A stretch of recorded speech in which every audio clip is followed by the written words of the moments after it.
Terima kasih, Anda masih bersama debat keempat calon wakil presiden pemilu tahun 2024. Dan kini saatnya kami undang kembali ketiga calon wakil presiden kita untuk kembali menuju ke podium. Silakan Bapak-bapak.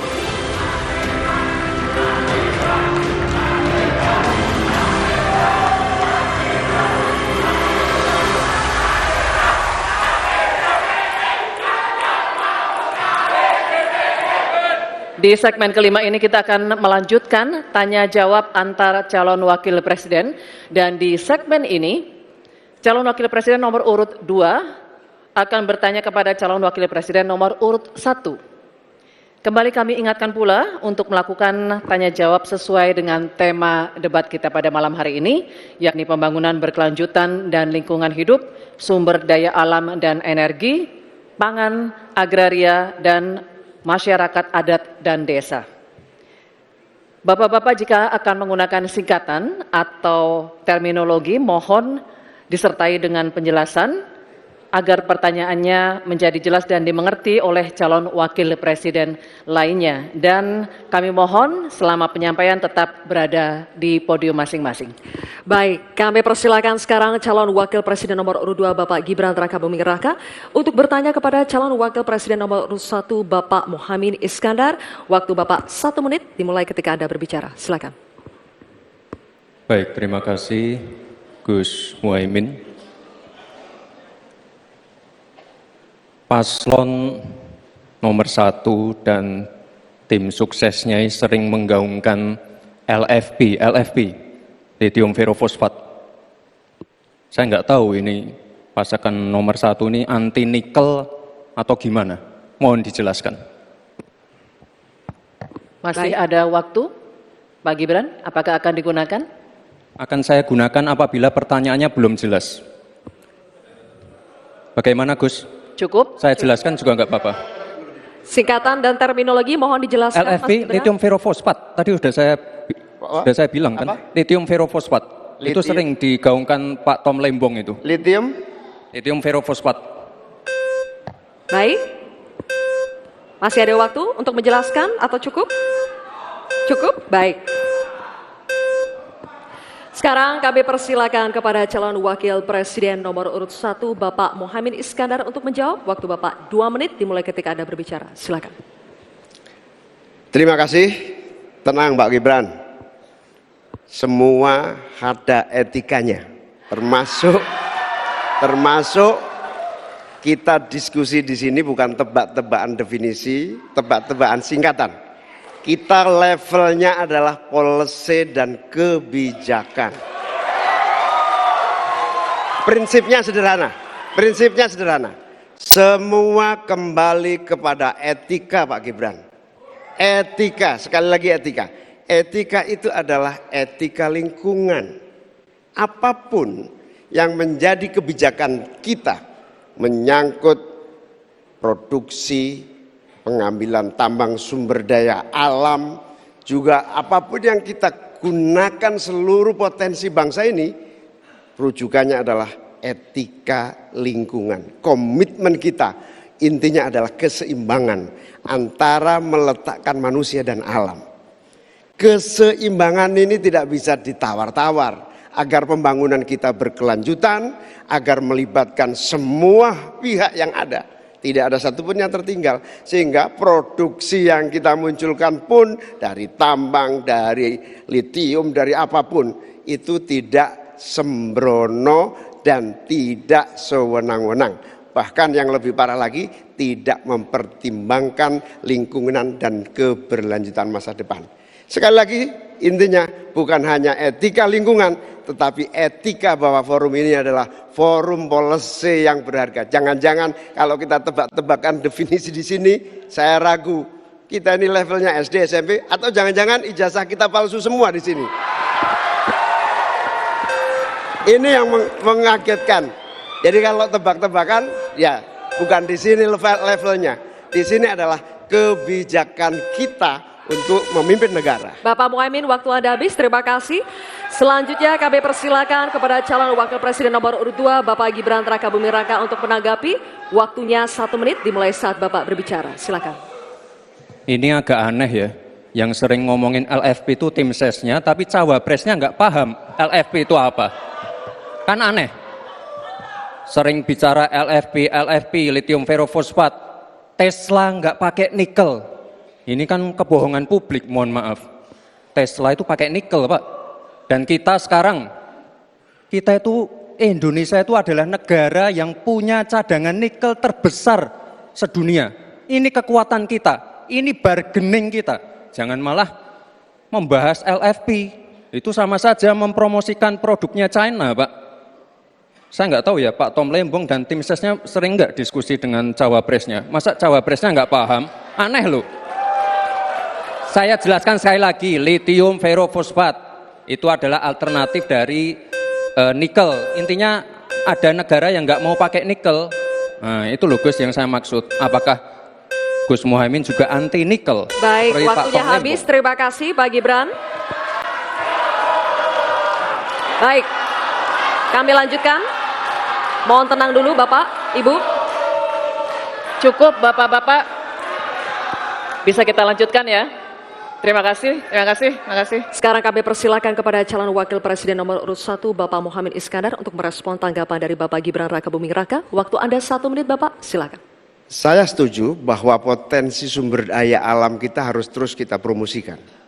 Tetapi harap dicatat, gara-gara kita mengeksplorasi nikel ugal-ugalan, lalu hilirisasi tanpa mempertimbangkan ekologi, mempertimbangkan sosialnya, buruh kita diabaikan, malah banyak tenaga kerja asing, dan juga yang terjadi korban kecelakaan. Di sisi yang lain, pemasukan dari nikel kita juga sangat kecil. Ini menjadi pertimbangan. Dan yang paling parah, nikel kita berlebih produknya, sehingga bukan harga tawar kita menaik, malah kemudian kita menjadi korban dari policy kita sendiri. Sementara kita masa depannya menjadi tidak jelas, di sisi yang lain kita mengorbankan lingkungan dan sosial kita, sekaligus keuntungan yang sangat terbatas bagi negara.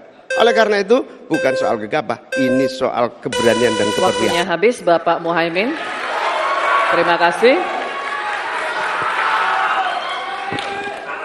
Tanya jawab akan kita lanjutkan.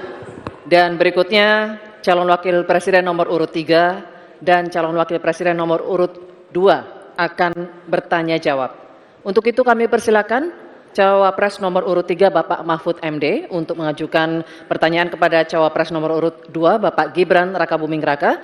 Pak Mahfud, waktunya 1 menit dimulai saat Bapak berbicara. Silakan. Mas Gibran, saya menghormati Anda sebagai calon wakil presiden sehingga saya tidak akan bicara secara menjebak dan receh-receh. Saudara, pada tanggal 17 Februari 2019 dalam sebuah debat calon presiden, itu Pak Prabowo mengatakan bahwa Pak Jokowi itu menyampaikan tidak akan mengimpor komoditas-komoditas pangan jika nanti terpilih presiden. Ternyata kata Pak Prabowo nih, 4 tahun memimpin Pak Jokowi masih mengimpor dan itu merugikan banyak petani. Nanti dicek ya, bahwa itu pertanyaan Pak Prabowo ke Pak Jokowi saat itu. Pak Jokowi bilang tidak akan ngimpor. Tapi sampai sekarang kita masih mengimpor banyak. Masih mengimpor banyak. Malah semakin banyak mafianya impor mengimpor bahan pangan itu. Nah itulah sebabnya apa usul Anda untuk menyelesaikan masalah 5 tahun lalu ini. Ya. Baik. Cukup. Ini kami persilakan Cawapres nomor urut 2 Bapak Gibran Rakabuming Raka untuk menjawab. Waktunya 2 menit dimulai saat berbicara. Silakan. Sepertinya Prof. Mahfud agak ngambek ya, soalnya saya sudah 2 kali memberikan pertanyaan yang sulit. Carbon capture, greenflation, selalu dikomenin pertanyaan receh. Ya kalau receh ya dijawab Pak, itu loh, segampang itu. Oke. Masalah pangan, masalah impor. 2019 sampai 2022 kita sebenarnya sudah swasembada beras. 2023 ada impor karena El Nino Pak. Dan ini terjadi di sebagian besar di belahan dunia Pak. Kuncinya sekarang adalah bagaimana kita bisa bekerja sama melakukan ekstensifikasi, intensifikasi lahan di tingkat desa sampai tingkat nasional secara efektif. Pupuk itu kunci. Makanya kemarin ada pabrik pupuk di Fak-Fak. Ini kunci untuk meningkatkan produktivitas. Lalu mekanisasi. Ini kalau tidak ada mekanisasi, produktivitasnya tidak akan meningkat. Ada combine harvester, ada RMU. Ini wajib untuk meningkatkan produktivitas sekaligus mengurangi food loss atau food waste. Lalu tentu saja kita harus menggandeng anak-anak muda. Misalnya di Jabar sudah ada program petani milenial, ya kita juga harus mengedepankan smart farming. Kita pakai IoT untuk mengecek kesuburan tanah, pH tanah, keasaman tanah. Penting sekali itu, Pak. Lalu kita pakai drone untuk menyemprotkan pestisida. Jadi memang yang namanya food estate, lahan pertanian itu adalah program jangka panjang, Pak. Jadi tidak bisa dijudge sekali panen, 2 kali panen, 3 kali panen. Panen pertama, kedua, ketiga itu pasti tidak pernah 100%. Ini yang petani pasti paham. Baru nanti panen ke-6, ke-7, ke-8 baru akan kelihatan seperti apa hasilnya. Itu Pak, terima kasih dan mohon maaf sebelumnya Pak. Waktunya habis, terima kasih. Cukup. Bapak Ibu cukup. Baik, kita lanjutkan dulu. Saatnya calon wakil presiden nomor urut 3 Bapak Mahfud MD untuk menanggapi, waktunya 1 menit saat Bapak berbicara, silakan. Pertanyaan saya bukan itu. Pertanyaannya itu, dulu Pak Prabowo bertanya, katanya Pak Jokowi tidak mau ngimpor beras. Lalu sekarang faktanya per hari ini, catatan data ini harus dibaca ini. Impor kedelai 2 juta ton, susu 280 juta ton, gula pasir 4,7 ton, beras 2,8 ton, daging sapi 160 juta ton. Ini hasilnya seberapa dari hasil debat dulu yang tanggal 17 Juli itu. Perkembangannya seberapa? Semakin banyak nih angkanya. Semakin banyak impornya, semakin terdiversifikasi juga, diversifikasi juga impornya dari data ini. Nah, oleh sebab itu kemudian secara lebih mendasar, saya ingin menanyakan posisi Mas Gibran dengan penuh hormat. Posisi Anda sebagai wakil presiden, bagaimana tentang konsep Trisakti Bung Karno terkait kemandirian ini? Baik. Selanjutnya kami persilakan cawapres nomor urut 2 Bapak Gibran Rakabuming Raka untuk merespon tanggapan dari Bapak Mahfud MD. Waktunya 1 menit Pak, dimulai dari saat Bapak berbicara, silakan. Terima kasih Prof. Mahfud untuk evaluasinya. Sekali lagi saya mohon maaf jika ada kata-kata saya yang salah. Tapi sekali lagi, ini harus kita evaluasi. Dan kita jangan memberikan narasi-narasi yang menakutkan kepada warga. Intinya adalah program-program yang sudah berjalan sekarang. Nomor 1 dan nomor 3 ini kan kompak. Food estate gagal. Saya tegaskan sekali lagi Pak, memang ada yang gagal, tapi ada yang berhasil juga yang sudah panen. Misalnya di Gunung Mas, Kalteng, itu sudah panen jagung, singkong. Itu Pak, cek saja nanti ininya, cek saja datanya. Intinya adalah warga jangan diberikan narasi-narasi yang menakutkan, kita harus optimis Pak. Bapak-bapak ini adalah calon-calon pemimpin, harus optimis. Jangan memberikan narasi-narasi yang menakutkan kepada warga dan masyarakat. Waktunya masih. Baik, waktunya habis. Baik, waktunya habis. Cukup, mohon kerjasamanya. Baik. Hadirin sekalian, kita akan masuk ke sesi tanya jawab yang terakhir, yakni calon wakil presiden nomor urut 1, Bapak Muhaimin Iskandar, dan calon wakil presiden nomor urut 3, Bapak Mahfud MD. Bapak Muhaimin, waktu Anda bertanya 1 menit, dimulai saat Bapak berbicara. Silakan. Prof. Mahfud yang saya hormati, calon wakil presiden, bahwa kita saksikan hari ini, 9 tahun terakhir ini ya, kerusakan iklim, lingkungan hidup yang mengkhawatirkan, kemudian bencana ekologis, banjir, longsor, dan berbagai keadaan sulit lainnya terjadi. Ini bukan main-main, ini serius. Nah, kalau mau jujur, kiamat makin dekat ini. Kok dianggap biasa-biasa saja, gimana Pak Mahfud? Karena itu Saya ingin menyampaikan data-data penting nih, catatan saya ini. Konflik agraria semakin banyak dan tidak diatasi. Petani kita semakin kurang memiliki hak atas akses lahan. Bahkan banyak yang masih 17 juta di bawah setengah hektar. Ini bukan soal nakut-nakuti, ini fakta yang harus kita atasi. Bagaimana menurut Pak Mahfud? Apakah ini kesalahan visi atau kesalahan kepemimpinan? Baik, masih ada waktu? Cukup? Oke, terima kasih. Selanjutnya kami persilakan kepada calon wakil presiden nomor urut 3, Bapak Mahfud MD untuk menjawab. Waktu Anda 2 menit, Bapak, silakan. Ya, data yang disampaikan Pak Muhaimin tadi sudah saya sampaikan di dalam opening speech, bahwa konflik agraria, Pak, di kantor Polhukam saja itu sekarang 2.587 untuk ini apa? Untuk masalah Polhukam saja, belum yang laporan ke polisi, belum yang laporan ke BPN dan sebagainya, itu bisa puluhan ribu. Artinya data itu saya benarkan dan sudah saya katakan lebih dulu sejak tadi. Nah, persoalannya sekarang bagaimana kita mau menyelesaikan itu? Begini, dulu di zaman Bung Karno itu ada undang-undang yang menyatakan bahwa tanah-tanah milik masyarakat adat itu supaya diberikan ke masyarakat adat. Nah, pada waktu itu pemerintah itu mempunyai Inspektorat Jenderal Agraria. Inspektorat Jenderal Agraria ini mengeluarkan KINAK namanya, Keputusan Inspektur Agraria, yang menyatakan bahwa tanah adat milik si A si B diberikan kepada masyarakat adat, kepada pemilik masing-masing.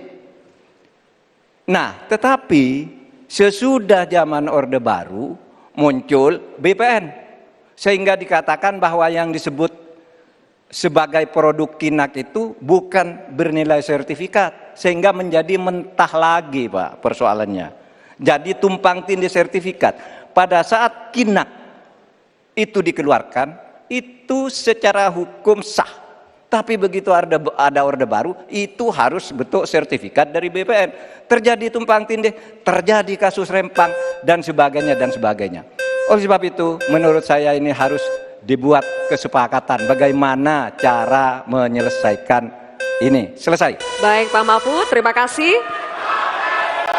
Selanjutnya, kami persilakan kepada calon wakil presiden nomor urut 1, Bapak Muhaimin Iskandar untuk menanggapi. Waktu Bapak 1 menit, silakan. Ya, banyak masalah yang menjadi kendala terlaksananya reforma agraria. Salah satunya birokrasi kita, kesungguhan politik kita, kemauan kepemimpinan. Di bawah presiden harusnya ada satu kelembagaan yang bisa mengelola reforma agraria dengan sangat sungguh-sungguh, tidak dibiarkan terus-menerus. Yang pertama soal reforma agraria, yang kedua soal lingkungan, bencana ekologis di mana-mana. Saya tidak menyalahkan siapapun ya, ini sebuah fakta yang harus kita antisipasi bersama dengan baik-baik, bahwa kita sedang mengalami ancaman bahaya lingkungan dan krisis iklim yang sangat mengerikan. Panas global yang masuk kepada bagian dari mengakibatkan petani kita gagal panen, gagal tanam dan seterusnya menjadi masalah. Saya hanya mengajak Pak Prabowo, Pak Gibran, Pak Mahfud, Pak Ganjar, saya, Mas Anies, dan siapapun untuk kita sama-sama tobat ekologis, memperbaiki ke depan menjadi lebih baik lagi. Tobat ekologis penting untuk masa depan kita. Baik, Pak Muhaimin, terima kasih. Sekarang kami persilakan kepada calon wakil presiden nomor urut 3, Bapak Mahfud MD untuk merespons tanggapan dari Bapak Muhaimin. Waktu Bapak 1 menit dimulai saat Bapak berbicara. Setuju, karena yang diusulkan Pak Muhaimin tentang lembaga reforma agraria itu memang menjadi salah satu bagian dari misi kami pada tahun ini.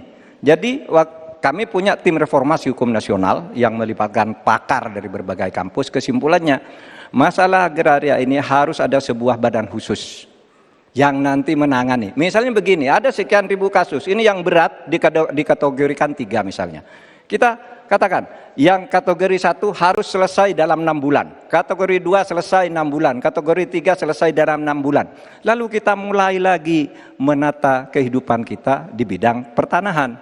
Sehingga tadi proses deeding atau kesepakatan untuk KINAK dan sertifikat tanah itu akan menjadi bagian dari apa yang sudah kami rencanakan. Selesai. Oke, baik. Terima kasih Pak Mahfud. Baik, silakan berikan apresiasi untuk ketiga calon wakil presiden yang telah menjalani sesi tanya jawab. Hadirin dan pemirsa, usai jeda kita akan kembali dengan segmen pernyataan penutup dari ketiga calon wakil presiden kita. Tetaplah bersama debat keempat calon wakil presiden pemilu tahun 2024.